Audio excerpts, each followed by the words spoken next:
ಬೇಡ. ನೀವಿಬ್ರು ಧರ್ಮಸ್ಥಳಕ್ಕೆ ಹೋಗಿ ಆಣೆ ಪ್ರಮಾಣ ಮಾಡಿದಾಗ ಏನಾಯ್ತು ನಿಮ್ ಇತಿಹಾಸ ಅಂತ ನೀವೇ ತೆಗೆದುಕೊಂಡು ಚರ್ಚೆ ಮಾಡ್ಕೊಳ್ಳಿ. ಧರ್ಮಸ್ಥಳದ ಮಂಜುನಾಥ, ಮಾತು ಬಿಡದ ಮಂಜುನಾಥ, ಕಾಸು ಬಿಡದ ತಿಮ್ಮಪ್ಪ. ನಾವು ಸುದ್ದಿಗೆ ಹೋದ್ರೆ ಚಿಕ್ಕಮ್ಮ ಆಯ್ತದೆ, ಹುಷಾರಾಗಿರೋ ಹೋಗ್ಬೇಡ.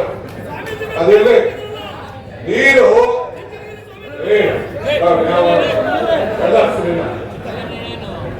ನೀನ್ ಮಾತಾಡಕ್ಕೆ ಬಂದಿಲ್ಲ, ನಾನು ಮಾತಾಡಕ್ ಜಾಸ್ತಿ ಓದ್ಕೊಂಡಿರೋ ನಿನ್ ಮಾತು ನೆನ್ಬೇಡ, ನೀನ್ ಮಾತು ನೆನ್ಬೇಡ. ಮಾತು ನೋಡಿ, ಕಾರ್ಯಕರ್ತರಿಗೆ ಎಷ್ಟು ಆಕ್ರೋಶ ಇದೆ ನೋಡಿ, ಸುಮ್ಮನೆ ಇರಬೇಕು. ಮಾತು ಬಿಡದ ಮಂಜುನಾಥ, ಕಾಸು ಬಿಡದ ತಿಮ್ಮಪ್ಪ, ಹಾಗೆ ಮಾತು. ನಾನು ಆಣೆ ಪ್ರಮಾಣದ ಬಗ್ಗೆ ಬೇರೆ ಸಂದರ್ಭದಲ್ಲಿ ನಾನು ಮಾತಾಡ್ತೀನಿ. ಈಗ ಮತ್ತೊಂದು ಮಹಾಜನತೆ, ಮಂಡ್ಯ ಮಹಾಜನತೆಗೆ ನೀವು 5 ಸೀಟನ್ನ ನಮಗೆ ಕೊಟ್ಟಿದ್ದೀರಿ. 6ನೇ ಸೀಟು ನಾವು ಬೆಂಬಲ ಕೊಟ್ಟಂತ ದರ್ಶನ್ ಪುಟ್ಟಣ್ಣಯ್ಯನವರು ಆಯ್ಕೆ ಮಾಡಿದ್ವಿ. ಒಂದು ಇತಿಹಾಸ ಸೃಷ್ಟಿ ಮಾಡಿ 1 ಸೀಟಲ್ಲಿ ಸೋತಿದ್ವಿ. ಹಿಂದೆ ಚಲುವರಾಯ ಸ್ವಾಮಿ ಅವರೆಲ್ಲ ಬಹಳ ಅಂತರದಿಂದ ಸೋತಿದ್ರು.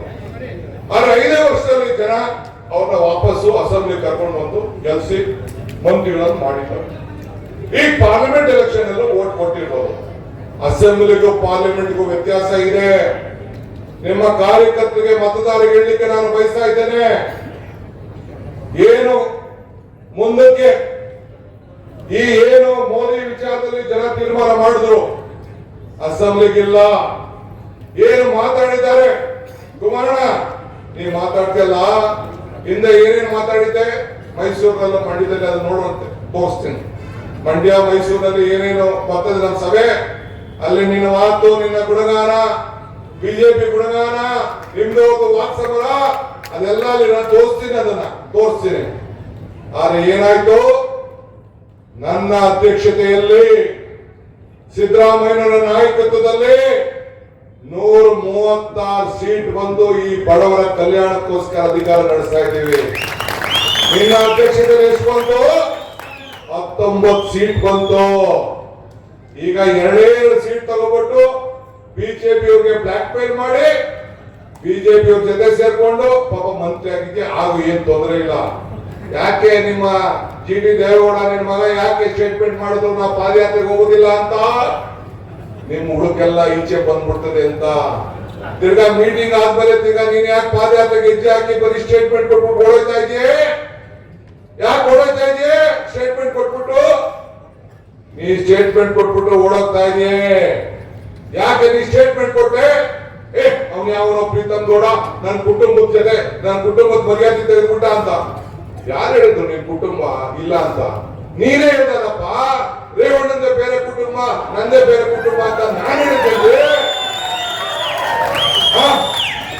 ನೀನೇ ಹೇಳ್ಬಿಟ್ಟು ನಾವು ಬಾಗಿದ್ದೀವಿ ಬೇರೆ ಕುಟುಂಬ ಅಂತ, ಈಗ ಕುಟುಂಬ ಅಂತ ಹೇಳ್ತಾ ಇದ್ದಲ್ಲ. ನಾವು ನಿನ್ ಕುಟುಂಬಕ್ಕೆ ನಾವು ಬಾಯ ಹಾಕುತ್ತಾ ಇರಲಿಲ್ಲ, ಕೈ ಹಾಕುತ್ತಾ ಇರಲಿಲ್ಲ. ಪತ್ರ ಬರ್ಸೋರು ಯಾರು ಬಿಜೆಪಿ ಅವ್ರಿಗೆ ಟಿಕೆಟ್ ಕೊಡ್ಬೇಡ ಪ್ರಜ್ವಲ್ಗೆ ಅಂತ ನೀನೇ ಅಲ್ವನೇ ಎಲ್ಲ ಬರ್ಸಿಸ್ಬಿಟ್ಟು ದೇವರಾಜೇಗೌಡನ ಕೈಲಿ ನೀನೇ ಪತ್ರ ಬರ್ಸ್ಬಿಟ್ಟು ಟಿಕೆಟ್ ಕೊಡ್ಬೇಡ ಅಂತ ಹೇಳಿ ಯಾರ ನಮ್ಮ ಸ್ನೇಹಿತರು ಹೇಳ್ತಾ ಇದ್ರು, ಏನ್ರಿ ನೀವೆಲ್ಲ ಅವ್ರನ್ನ ಮುಖ್ಯಮಂತ್ರಿ ಮಾಡಿದ್ರಿ, ನಿಮ್ಗೆ ಇದು ಮಾಡ್ತಾ ಇದ್ದ ಅಂತ. ಅಯ್ಯೋ ಬುಡಯ್ಯ, ನನ್ನ ಚಲುವರಾಯ ಸ್ವಾಮಿನ ಮಾತು ಏನ್ ಬೇಕಾದ್ರೆ ಮಾತಾಡ್ಕೊಳ್ಳಿ. ಅವ್ರ ಸ್ವಂತ ಅಣ್ಣ ಅದಕ್ಕೆ ಅಣ್ಣನ ಮಕ್ಕಳನ್ನೇ ಸಹಿಸುದಿಲ್ಲ, ನಮ್ನೇನ್ರಿ ಸಹಿಸ್ತಾರೆ ಅಂತ ಹೇಳಿದೆ. ನಮ್ನೇನ್ರಿ ಸಹಿಸ್ತಾರೆ ಅಂತ. ನಾನು ಯಾಕೆ ಮಾತಾಡ ಇಲ್ಲಿ ಕುಮಾರಸ್ವಾಮಿ ವಿಚಾರ ಮಾತಾಡ್ತಾ ಇದ್ದೀನಿ ಅಂದ್ರೆ, ಇಲ್ಲಿ ಸಂಸತ್ ಸದಸ್ಯರು ದೇವೆಲ್ಲ ಆಯ್ಕೆ ಮಾಡಿ ಕಳ್ಸಿಕೊಟ್ಟಿದ್ದೀರಿ. ಪಾಪ ಅವ್ರ ಮಗನ ಸೋಲ್ಸಿದ್ರಿ ಲಾಸ್ಟ್ ಟೈಮ್, ನಾನ್ ಗೆಲ್ಸ್ಬೇಕು ಅಂತಿದ್ದೆ, ಸೋಲ್ಸಿದ್ರಿ ನೀವು. ಸೋಲ್ಸಿದ್ಮೇಲೆ ಈಗ ಏನ್ ಹೇಳವ್ರೆ, 10,000 ಜನಕ್ಕೋಸ್ಕರ ನಾನು ಇಲ್ಲೊಂದು 10,000 ಜನ, ಈ ಹಾಸನದಲ್ಲಿ ಒಂದು 10,000 ಜನ, ನಾನು ಒಂದು ಫ್ಯಾಕ್ಟರಿ ತಗೊಂಡ್ಬರ್ತೀನಿ, ನಾನು ಇಂಡಸ್ಟ್ರೀಸ್ ಮಿನಿಸ್ಟರ್ ಆಗಿದ್ದೀನಿ ಅಂತ ಹೇಳಿದ್ರು.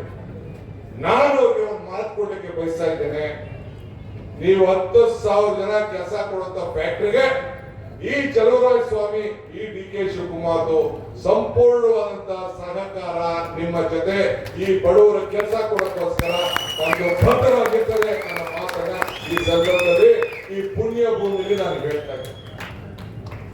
ಒಂದು ತಲೆಲಿಟ್ಕೊಳ್ಳಿ, ನೀನು ಸ್ಟೀಲ್ ಮಂತ್ರಿ ಗೌಡದ ಮಂತ್ರಿ. ಕಾಂಗ್ರೆಸ್ಗೂ ಬಿಜೆಪಿಗೂ ದಳಕ್ಕೂ ಒಂದೇ ವ್ಯತ್ಯಾಸ.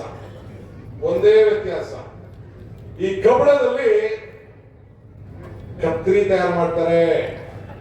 ಆ ಕತ್ರಿ ತಯಾರು ಮಾಡೋರು ನೀವಿಬ್ರು, ನಾವು ಸೂಜಿ ತಯಾರು ಮಾಡ್ತೀವಿ. ಒಲೆಯವರು ನಾವು, ಸಮಾಜವನ್ನ ಒಲೆಯವರು, ನೀವು ಸಮಾಜನ ಕತ್ತರಿಸೋರು.